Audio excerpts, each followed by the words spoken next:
우리 하나님 경외하는 마음으로 말씀 보시겠습니다. 자, 여기서 읽어주시겠습니다. 오늘 말씀은 마태복음 7장 21절에서 23절입니다.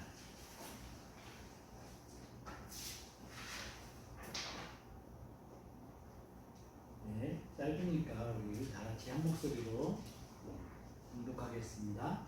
시작. 나더러 주여 주여 하는 자마다 다 천국에 들어갈 것이 아니요 다만 하늘에 계신 내 아버지의 뜻대로 행하는 자라야 들어가리라. 그 날에 많은 사람이 나더러 이르되 주여 주여 우리가 주의 이름으로 선지자 노릇하며 주의 이름으로 귀신을 쫓아내며 주의 이름으로 많은 행동을 행하지 아니하나이까 하리니 그때 내가 그들에게 밝히 말하되 내가 너희를 금지하지 못하노니 불법을 행하는 자들아 내게서 떠나라 하니라. 아멘. 아멘. 앉으시겠습니다. 오늘 산상수훈 15번째 시간입니다.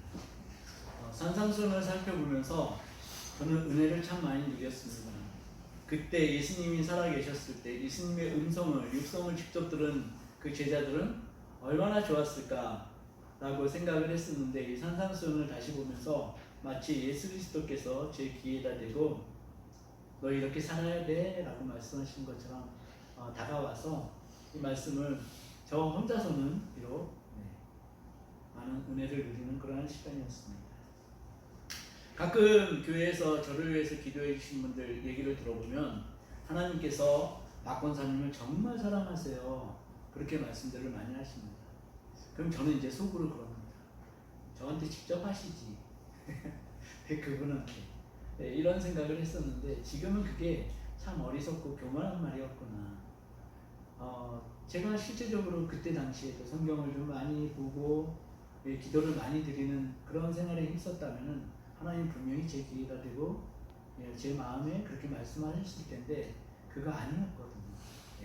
그러다 보니까 자꾸 어기창내는 그런 저의 모습만 보게 됩니다. 오늘 본문을 통해서 예수님은 아주 짧은 본문이지만 최후의 심판대를 보여주시고 계십니다.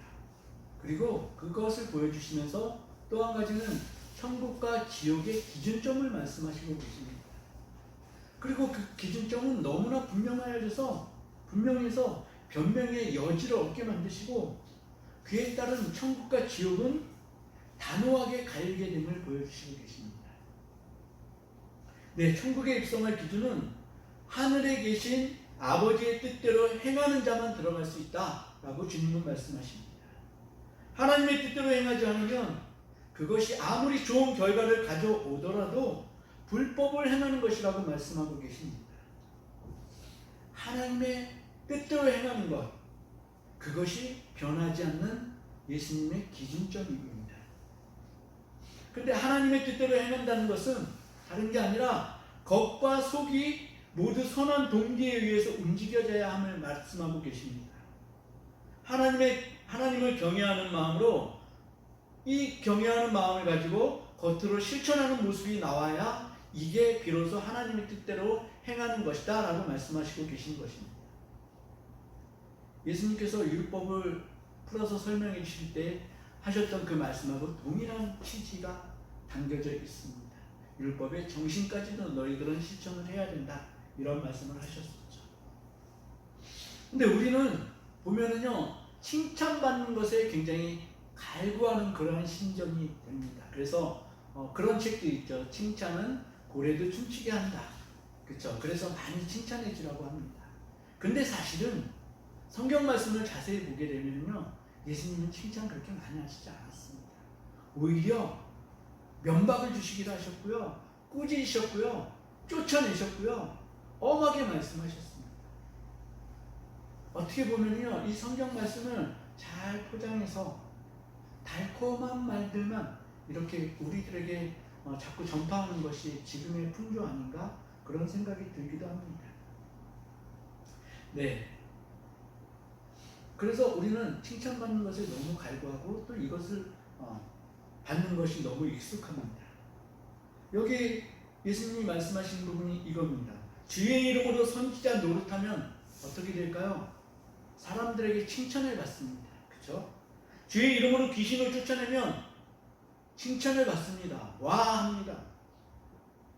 와, 하나님이 들어쓰시니 하나님의 사람이 분명하다라고 우리들은 이렇게 지레 짐작을 하고 그렇게 그 사람에게 규정을 합니다.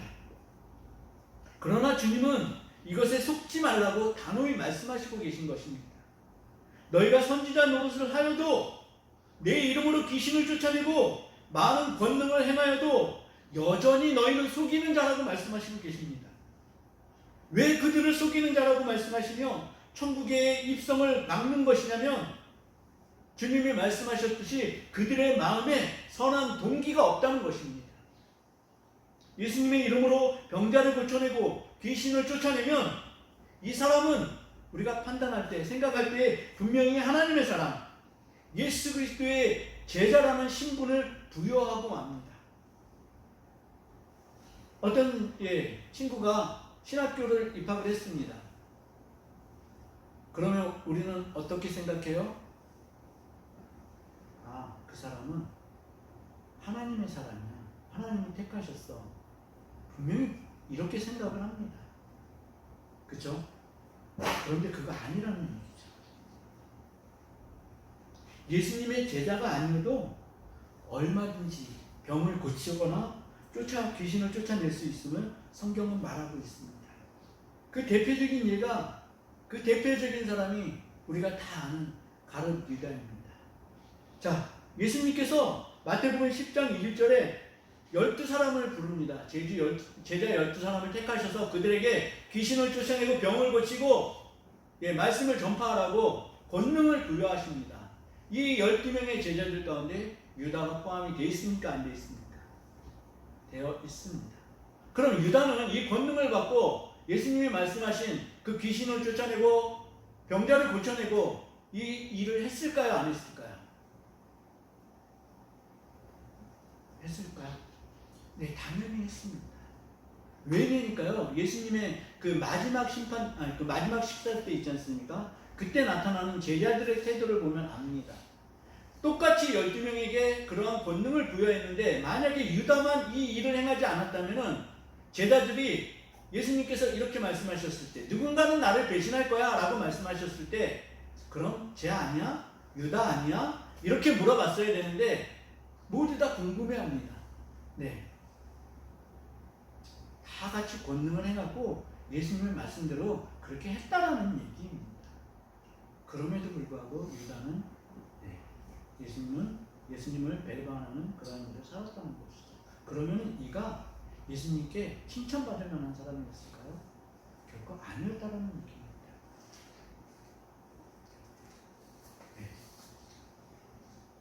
그리고 누가복음 10장엔 70인의 전도자들을 세워서 주님이 권능을 주시고 파송하시는 장면이 나옵니다.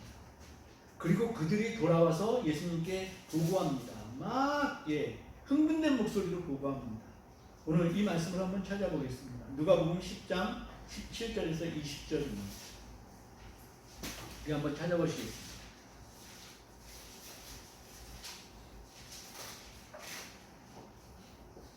네, 다 찾으셨으면 한 목소리로 한번 읽어보시겠습니다. 시작.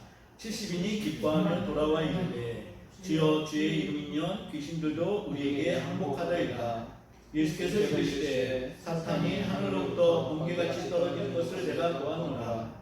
내가 너희에게 뱀과 정갈을 밟으며 원수의 능력을 제어할 권능을 주었으니 너희를 해칠 자가 결코 없으리라.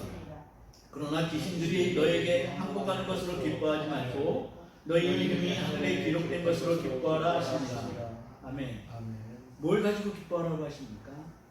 생명책에 기록된, 너희 이름이 생명책에 기록된 그 이름을 가지고 기뻐하라는 얘기를 하십니다. 사실은 본질적으로는 귀신을 제어하고 병을 고쳐내고, 그쵸? 이러한 것이 뭐라고 말씀드려야 되나? 택하지 않은 자들도 행할 수 있다. 계속 이 말씀들을 드리고 있는 것입니다. 예수의 제자가 아니어도 얼마든지 예수의 이름을 부를 수 있다. 이런 말씀입니다. 오늘 본문 21절 천국에 가는 자를 예수님은 지극히 엄격하게 말씀하고 계십니다. 그쵸? 맞아요, 틀려요. 너희가 하나님의 뜻대로 행하지 않으면 결코 천국에 합당하지 않다라고 지금 말씀하시잖아요. 그런데 사도행전 9장 13절은 이렇게 말하고 있습니다. 이 부분 아닙니다. 죄송합니다. 본문 21절 천국에 가는 자를 예수님은 지극히 엄격하게 말씀하고 계시는데, 이에 비해서 사도행전 2장 21절과 로마서 10장 9절에서 13절은 이렇게 말하고 있습니다. 사도행전 2장 21절 한번 제가 읽겠습니다. 누구든지 주의 이름을 부르는 자는 구원을 받으리라 하였느니라. 네, 누구든지 주의 이름을 부르면 구원을 받는다고 말씀하셨습니다. 이렇게 보면은 천국 가는 게 너무너무 쉬워요. 그죠? 주님! 한번 부르면 구원을 받는다. 이렇게 받아들일 수 있습니다. 로마서 10장 9절에서 13절의 말씀을 제가 읽어드리겠습니다. 내가 만일 내 입으로 예수를 주로 시인하며 또 하나님께서 그를 죽은 자 가운데서 살리신 것을 내 마음에 믿으면 구원을 받으리라. 사람이 마음으로 믿어 의에 이르고 입으로 시인하여 구원에 이르느니라. 성경에 이르되 누구든지 그를 믿는 자는 부끄러움을 당하지 아니하리라 하니 유대인이나 헬라인이나 차별이 없음이라. 한 분이신 주께서 모든 사람의 주가 되사 그를 부르는 모든 사람에게 부여하시도다. 13절인데요. 누구든지 주의 이름을 부르는 자는 구원을 받으리라. 아멘. 네, 누구든지 주의 이름을 부르는 자는 천국에 갈 수 있다라는 말과 예수의 이름으로 일했음에도, 그죠? 예수의 이름으로 일했음에도 예수님 앞에서 호된 질책과 함께 지옥으로 내어 쫓기는 사람들의 차이점이 무엇이겠습니까? 네, 그 결이 완전히 다른 것을 우리는 볼 수가 있습니다. 누구든지 주의 이름을 부르는 자는 주님을 자신의 구원자로 마음으로 믿어 고백하는 자입니다. 로마서 10장 10절 제가 방금 읽어드린 말씀인데요. 이렇게 나와 있습니다. 사람이 마음으로 믿어 의에 이르고 입으로 시인하여 구원에 이르느니라. 그렇다면 마지막 심판 때에는 주님 앞에서 쫓겨난 자들의 믿음의 고백은 허언이었음이 드러난다는 얘기입니다.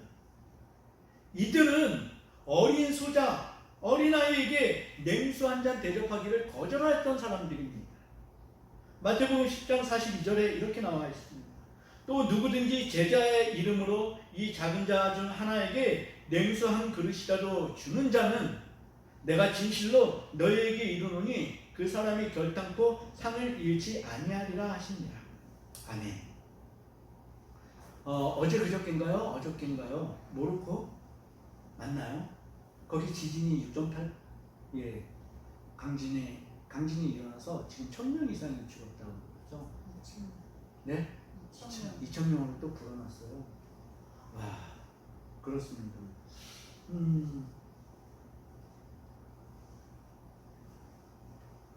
저는 그런 기사를 볼 때 하나님 좀 그만하세요 라는 이런 말씀을 드리지만,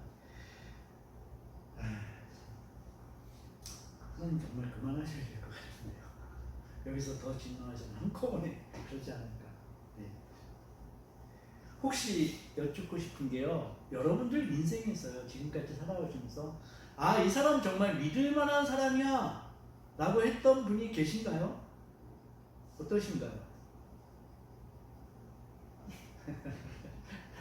권사님 어떠셨어요? 우리 그런 사람 여러 명 만나잖아요, 그죠? 네, 이런 사람 여러 명 만나면은 뭔가 이 사람한테는 막 의지하고 싶어, 그쵸? 근데 이런 사람들의 면면을 보게 되면요, 물론 자기의 성향도 있지만 자기 성향하고 잘 맞아야 되겠죠? 이런 분들은 자기의 그 마음과 했던 말들 있지 않습니까? 이것들이 별로 변함이 없어요. 그냥 쭉 잘 지켜주는 사람입니다. 근데 우리 한국 속담에 기가 막힌 속담이 있죠. 믿는 도끼에 발등 찍힌다. 솔직히 찍혀보셨잖아요. 네, 이게 뭐냐니까요, 사람은 결코 믿을 만한 존재가 아니다. 이 말씀을 계속해서 성경에서도 하고 있는 거예요. 너희가 내 이름으로 권능을 행하고 귀신을 쫓아냈지만 이 사람은 믿을 만한 사람 아니야. 예수님 입장에서 말씀해 보면 쟤 또 저런다, 또 사람 믿지 말래도 또 저렇게 믿으려고 한다. 이건 하나님 입장에서 환장할 노릇입니다. 근데 우리 사람이 눈에 보여지는 게 사람이기 때문에 계속 그쪽으로 신경이 가고 마음이 쓰여진다는 얘기죠. 그래서 여기서는 저도 믿으시면 안 된다 이 말씀을 반드시 드리고 싶고요. 예, 서로 믿는 사이가 되면 너무 좋겠지만 너무 믿는 사이가 되면은 깨진다. 네, 그 말씀을 꼭 드리고 싶습니다. 이 말씀을 제가 왜 드리냐니까요. 우리가 그 어떤 사람을 믿을 만한 사람이라고 이렇게 판단을 내리지 않습니까? 여기엔 두 가지 심각한 오류가 있습니다. 먼저는 자기 자신이 자기 자신에게 신의 역할을 한다고 보시면 됩니다. 자기 자신을 그만큼 믿는다는 얘기예요. 그 믿음이 있다는 얘기죠. 자기 자신의 판단력을 믿고. 또 두 번째 오류는 사람을 믿는다는 그 오류가 있다는 말씀입니다. 결코 나 자신도 믿어서는 안 되는 부분이고요. 네, 또한 사람도 믿어서는 안 되는 부분이다. 이렇게 말씀을 드리고 싶습니다. 왜 믿게 되면요, 사람을 믿게 되면 어느 순간은 반드시 깨지게 돼 있습니다. 왜? 사람이 한 번 반드시 죽게 되는 거랑 똑같습니다. 그렇죠? 그런데 이제 말씀의 요지는요, 주님의 이름으로 쫓아내고 고치고 하게 되면 이 사람들을 우리는 너무 쉽게 믿어버리더라는 얘기죠. 예전에 교회에서도요, 이런 분들이 있습니다. 목회자가 따로 있고요, 그리고 또 교회에 기도 많이 하시는 권사님이 계십니다. 근데 이분들은 무슨 역할을 하는지 모르겠지만 안수하게 되면 많은 병자들이 낫고, 네, 귀신들이 떠나가고 이런 역할을 많이 합니다. 그죠? 그럼 교회가 어떻게 돼요? 예, 여기 한 명의 리더십이 세워져 있는데 다른 리더십이 도전하는 형국이 되어지는 경우를 많이 보게 됩니다. 네, 굉장히 문제가 많았었습니다. 지금은 이제는 그런 경향들이 많이 없어진 것 같아요. 오늘 예수님은 믿음의 대상은 오직 하나님으로 하라는 말씀을 하고 계십니다. 하나님의 뜻대로 사는 것, 그것입니다. 또 본문 22절을 보면 그날이라는 말이 나옵니다. 그날은 심판의 날을 말한다고 말씀드렸습니다. 그때는 우리들의 모든 공적이 다 드러날 그런 날입니다. 고린도전서 3장 13절 우리가 다 아는 말씀입니다. 각 사람의 공적이 나타날 터인데 그날이 공적을 밝히리니 이는 불로 나타내고 그 불이 각 사람의 공적이 어떤 것을 시험할 것입니다. 예수님은 오늘 말씀을 통해서요, 예수님 자신이 그 마지막 때에 심판주로 행사하실 것을 말씀하시고 계십니다. 네, 예수님의 판결에 누구도 항소할 수 없습니다. 다만 준엄한 명령이 떨어질 뿐입니다. 불법을 행한 자들아, 내 앞에서 떠나가라. 자기 자신을 속이고 사람들을 속이고 예수님을 속인 사람들이 예수님 앞에서 완전히 버림을 받게 되는 것을 우리는 어떻게 생각해야 할까요? 이 사람들은요, 지금 예수님 앞에 나와 있는 사람들은요, 천국과 지옥의 현실을 너무나 잘 알고 있는 사람들이에요. 어떤 경력을 통해서 알고 있는지 모르겠지만 이 사람들이 그렇게 잘 알고 있지 않았다면 예수님께 이렇게 매달리지 않았을 것입니다. 예수님, 내가 이렇게 했는데 왜 천국에 안 들여보내주시는 거예요? 하고 예수님께 매달리고 항의하고 있는 것이라는 얘기입니다. 천국과 지옥의 현실을 잘 알고 있지 않았다면 이들이 이렇게 애를 써서 매달리지 않았겠죠. 그러나 한 번 내려진 예수님의 판결은 결코 되돌릴 수 없습니다. 성경은 여러 군데서 어둠으로 쫓겨난 이들은 슬피 울며 이를 갈 것이라고 말하고 있습니다. 이 사람들이 왜 이를 갈까요? 자기는 천국에 합당하다고 생각을 했는데 예수님의 판결에 의해서 그게 확 뒤집어지니까 영원으로 갈리는 거 아닙니까? 천국과 지옥의 판결로 완전히 갈려다 보니까 당연히 이를 갈 수밖에 없죠. 부득부득 갈 수밖에 없죠. 예수님이 원수가 되는 것입니다. 말 그대로. 자, 그런데 한 번 내려진 판결은 결코 되돌릴 수 없고, 지옥의 풍경은 사실 저는 이 지옥의 풍경이나 지옥의 어떤 상태를 가지고 여러분들하고 나누고 싶지는 않았습니다. 왜냐니까 어떻게 잘못 보면요, 가스라이팅 있지 않습니까? 그걸 가지고 네, 하는 것처럼 비칠까봐. 그러나 지옥에 대해서는 우리가 냉혹하게 깨달아야 될 것입니다. 사실은 우리 아내가 쓰러지기 전에 제가 계속 시리즈로 드렸던 설교가 뭔지 아시죠? 천국에 대해서였습니다. 그리고 그 이후 지옥에 대한 설교를 제가 준비를 하고 있었는데 아내가 쓰러졌습니다. 이 지옥에 대해서 우리가 밝히 아는 것도 너무너무 중요합니다. 자, 창세기에서 소돔과 고모라를 태우실 때 유황과 불을 비같이 내리셨다고 하거든요. 또 계시록 20장 10절은 이렇게 얘기합니다. 그들을 미혹하는 마귀가 불과 유황못에 던져지니, 지옥이 불과 유황못이라고 얘기를 합니다. 거기는 그 짐승과 거짓 선지자도 있어 세세토록 밤낮 괴로움을 받으리라. 자, 유황 있지 않습니까? 유황 냄새 아시죠? 아세요? 아주 지독합니다. 집사님 그 이과 나오셨잖아요. 그죠? 유황이 냄새가 어떤지 아시죠? 저는 옛날에 생각했는데 제가 옛날에 치질이 있었거든요. 근데 치질을 이 유황 냄새를 맡게 하면 줄어든다 그래가지고 엄마한테 속 해봤는데 아프기만 겁나 아프고요. 효과는 못 봤어요. 유황이 그렇게 독성이 강하대요. 얘가 원자기호가 16번인데 얘가 녹는 그 온도가요 120도랍니다. 예, 평소에는 꽝꽝 그 뭐라 그러죠? 고체인가요? 예, 그 형태로 있다가 얘가 녹는 온도가 액체로 녹는 온도가 120도래요. 엄청난 높은 온도에서 녹는 거죠. 근데 얘가 끓는 온도가요 444도랍니다. 자, 지옥에 유황불이 타는 곳입니다. 기본적인 온도가 444도예요. 거기에다가 죽지도 않고 맨날 끄슬려진다고 생각을 해보십시오. 이게 지옥의 현실입니다. 여기 가야 되겠어요. 절대로 내 손도 발도 생각도 하지 마십시오. 근데 진짜 이렇게 뜨거운 거 여기서 계속 태워져야 한다는 얘기거든요. 예수님이 내 앞에서 떠나가라는 말씀은 얼마나 절망적인 말씀입니까? 슬피 울며 이를 갈 수밖에 없는 그러한 말씀입니다.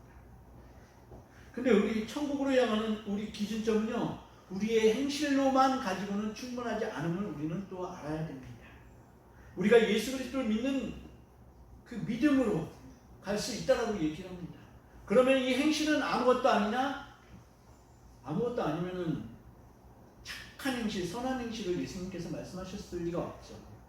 이 마음과 행실이 같이 가야 된다는 것입니다. 결국은 하나님의 뜻대로 행한다는 것은 선한 동기와 선한 실천이 필요하다, 이 말씀이십니다. 제가 예전에 그런 기도를 했습니다. 하나님, 그래서 제가 왜 그런 기도를 드렸는지 모르겠어요. 하나님, 병 고치는 은사 좀 주세요. 저희 사역을 하지도 않았는데 그때 그 은사가 필요하다고 하나님께 그렇게 울부짖었던 적이 있습니다. 근데 주님께서 딱 말씀하신 게, 너는 자랑하기를 너무 좋아해서 이런 거 주면 큰일 난다, 그런 취지로 이제 주님이 말씀하시니까요, 제가 그 말씀을 한 번에 알아들었어요. 나보다 나를 더 잘하시는 주님, 정말 놀랍습니다. 네. 그래서 교회가 부흥할 때 똑같은 원리입니다. 예수님이, 주님이 계시지 않는다면 교회가 부흥할 수 있을까요? 부흥할 수 있어요. 거짓 선지자가 세워져서 거짓 선지자 노릇을 하는데요. 병을 고쳐내고 귀신을 쫓아내는데요. 교회가 부흥을 안 하겠습니까? 할 수 있습니다. 그리고 그렇게 부흥이 되어지는 그 교회 있지 않습니까? 그 교회는 진짜 볏집을 이렇게 안고요, 불구덩이 속으로 뛰어들어가는 거하고 똑같습니다. 말씀드렸죠? 주님이 우리 안에 계시지 않습니다. 우리가 우리 안에 성령님이 완전히 우리를 통치하시지 않으시는데 우리에게 많은 재능이 주어지게 되면 우리는 참 위험한 지경에 이르게 된다. 분명히 말씀드렸습니다. 똑같은 상황입니다. 제가 병 고치는 은사나 귀신을 쫓아내는 은사가 있다면 그러면 교회는 당연히 부흥이 되겠죠. 정말 어마어마한 진리의 말씀을 선포한다고 소문이 나면, 그죠? 교회는 분명히 부흥이 될 것입니다. 그렇지만 이러한 부흥이 올바른 부흥은 아니라는 것을 우리는 알아야 합니다. 내 속에 선한 마음이 없고 하나님을 경외하는 마음이 없는데 부흥만 일어나면 뭐합니까? 그죠? 제가 성도들을 정말 하나님의 마음을 가지고 예수님의 그 긍휼한 마음을 가지고 한 분 한 분을 위해서 진실하게 기도해 주지 못하는데 부흥이 일어나면 이게 뭐하겠냐고. 결국은 하나님 앞에서 교만한 사람으로밖에는 남아있지 않을 거라는 그러한 결론입니다. 제가 오늘 아침에 되게 힘들었어요. 왜 힘들었습니까? 아침마다 오면서 듣는 방송이 있거든요. 굉장히 큰 교회, 일산에 파주에 있는 교회인가? 그 교회 목사님이 이제 설교를 하시는데 제가 젊어서부터도 이제 그 목사님한테 많이 은혜를 받았는데 교회가 커지면요 이런 경향이 있는 것 같아요. 말들을 함부로 하는 경향이 있는 것 같아요. 우리 사랑제일교회 아시죠? 정광환 목사님. 그분의 그 믿음이나 신학이나 이런 것이 올바르지 않은 건 아니에요. 그런데 문제는 뭐냐니까 말을 함부로 하다 보니까 그런 것들이 시험거리가 되고 되더라는 얘기죠. 그래서 교회가 커지면 마치 자기가 큰 것처럼 하나님이 크신 게 아니라 자기가 큰 것처럼 그 교만한 말들을 이렇게 툭툭 내뱉는데 그게 사실은 굉장히 큰 그렇죠. 하나님한테 교만한 모습인 것을 깨달아 알았으면 참 좋겠다 이런 생각이 들었습니다. 저는 성경을 보면서 두 가지 두려움을 만났습니다. 두려워하는 사람 두 명을 만났는데요. 한 사람은 욥이었었고요. 한 사람은 사도 바울이었습니다. 네, 욥기 3장 25절에 이렇게 얘기합니다. 욥이 자신의 힘으로는 어찌할 수 없는 고난을 만났을 때 자신이 왜 하나님을 경외하는 삶을 그렇게 애쓰면서 살았는지를 설명합니다. 욥이 말합니다. 내가 두려워하는 그것이 내게 임하고 욥이 근원적인 두려움이 있었다는 얘기입니다. 내가 무서워하는 그것이 내 몸에 미쳤구나.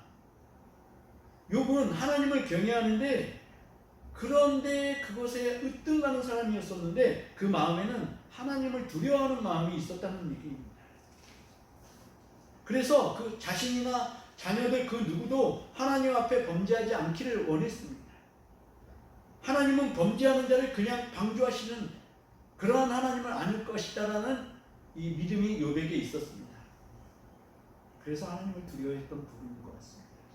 그렇다고 욥이 두려움에만 온통 집중하였던 것은 아니었습니다. 아시듯이 감사의 제사를 드렸고, 그렇죠? 의인이었습니다. 그러나 한편으로는 두려움이 그에게 있었음도 우리가 발견할 수 있습니다. 욥의 두려움은 그렇고요. 사도 바울의 두려움은 이랬습니다. 제가 읽어드릴 텐데요. 고린도전서 9장 16절에 사도 바울이 이렇게 얘기합니다. 내가 복음을 전할지라도 자랑할 것이 없으면 내가 부득불할 일임이라. 만일 복음을 전하지 못하면 내게 화가 있을 것이로다. 네, 사도 바울의 두려움은요 다른 게 아니라 자기가 복음 전하는 것을 그만두게 될까봐 그게 두려움이었어요. 하나님 나라를 계속 생각하고 그런 상황이었다는 얘기죠. 사도 바울은 회심 후 정말 이 신약 시대에 큰 족적을 남긴 사람입니다. 그죠? 그는 죽음의 복음을 전파하기 위해 주님의 복음을 전파하기 위해서 죽을 고비를 수도 없이 넘겼습니다. 이런 사람이 갖고 있는 두려움이 내가 혹시 복음을 전하지 못하게 되면 어떻게 될까? 복음을 전하지 못하면 어떻게 해야 되지? 어떻게 해야 되지? 네, 이런 두려움이 있었다는 얘기입니다. 사도 바울과 욥의 두려움의 차이가 느껴지십니까? 욥은 언젠간 하나님이 자신을 치시지 않을까라는 막연한 두려움이 있었다면 사도 바울의 두려움은 자신이 복음을 전하지 못하게 되는 것이 가장 큰 두려움이었습니다. 욥은 자신을 향한 하나님의 진노를 두려워했지만 사도 바울은 하나님 나라의 일을 도모하는 마음, 이것 때문에 복음 전파가 끊어지면 어떻게 될까 하는 두려움이 있었다는 얘기죠. 누가 하나님 나라에 대한 올바른 두려움을 가지고 있는 것입니까? 두렵고 떨림으로 우리의 구원을 이루어가도록 주님이 우리의 구원자이심을 날마다 고백하는 여러분과 제가 되기를 주님의 이름으로 축복합니다. 아멘. 요즘 우리가 나눴던 말씀 가운데 어두운 가운데 빛을 비추어서 빛 가운데로 걸어가라고 말씀하신 주님, 저는 그 주님을 찬양하고 있습니다. 이번 주 금요일 아침이었었는데요. 지난주라고 해야 되죠. 지난주 금요일 아침이었는데 주님이 주신 생각들을 함께 나누고 말씀을 맺겠습니다. 저는 제가 지금 현실에서 아내에게 잘 서비스하고 있다고 생각했습니다. 만약 누가 누구를 지키는 시기가 있다면 지금 저는 제 아내를 지켜내고 있다는 그런 생각을 가지고 있었습니다. 마치 이렇게 얘기하는 것 같습니다. 내 가정, 내 아내, 내가 지켜야지. 그런데 하나님이 주신 생각은 그것이 아니었습니다. 제 아내가 저를 지키고 있다는 것입니다. 저는 깜짝 놀랐습니다. 여러분께 고백했듯이 저는 순종할 줄 모르고 도무지 복종이라고는 생각해 본 적이 없는 사람이고요. 세상이 인정하는, 주위 사람들이 인정하는 자유로운 사람이고 통제가 어려운 사람입니다. 지금 현재 아시듯이 목사 진급을 하기 위해서 3년 동안의 그 기간을 과정을 참고 있는데요. 이거 못 버티고 독립교단으로 가서 바로 지금 목사 안수를 받는 친구들이 나타나고 있습니다. 그런 제가 3년 동안 이 가정고시를 잘 밟을 것이다, 저는 자신 있어 하지 않았습니다. 저희 동기들도 그렇게 봤습니다. 제가 이것을 참아낸다는 것이 믿기지 않는 사람입니다. 그리고 결정적으로 이렇게 손과 발이 묶여져서 비활동적으로 살아본 적이 없는 사람입니다. 물론 여러분들도 그러실 거예요. 가고 싶은 곳 얼마든지 가실 수 있고. 만약 제 아내가 아프지 않고 건강한 상태였다면 저는 지금 아마도 이 강단에 서 있지 않았을 거다라는 생각이 들었습니다. 그 가능성이 그렇게 컸습니다. 근데 제가 지금 교회 여러분들 앞에서, 하나님 앞에서 이 말씀을 전하고 있지 않습니까? 하나님 앞에 엎드려서 기도하고 항상 십자가를 바라보는 그 마음, 그 자리를 지키게 하고 한 것은 아내의 쓰러짐 때문인 것이 분명합니다. 아내가 아내의 신앙으로, 신앙 좋으신 분들이 갖고 있는 장점이 하나 있습니다. 단점이기도 합니다. 너도 이렇게 살아야 돼 라고 하는 잔소리입니다. 제 아내도 잔소리를 꽤나 해댔습니다, 저에게.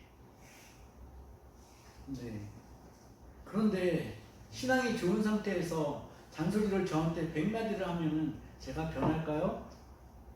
변할 수 없습니다. 결코 변할 수 없습니다. 아내가 쓰러져서.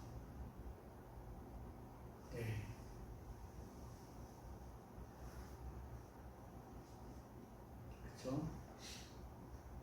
아내가 쓰러지고 평범한 시간에서 비켜나니까 비로소 아내가 잔소리하지 않아도 말씀을 보게 되고 기도하며 간구하며 하나님 앞에 서 있는 시간인 것을 고백할 수밖에 없다는 얘기죠.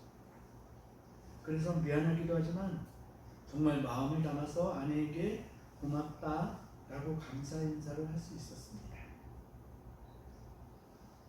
교회 여러분, 예수님께서 우리에게 가장 주시고 싶어 하시는 것이 뭐라고 말씀드렸죠?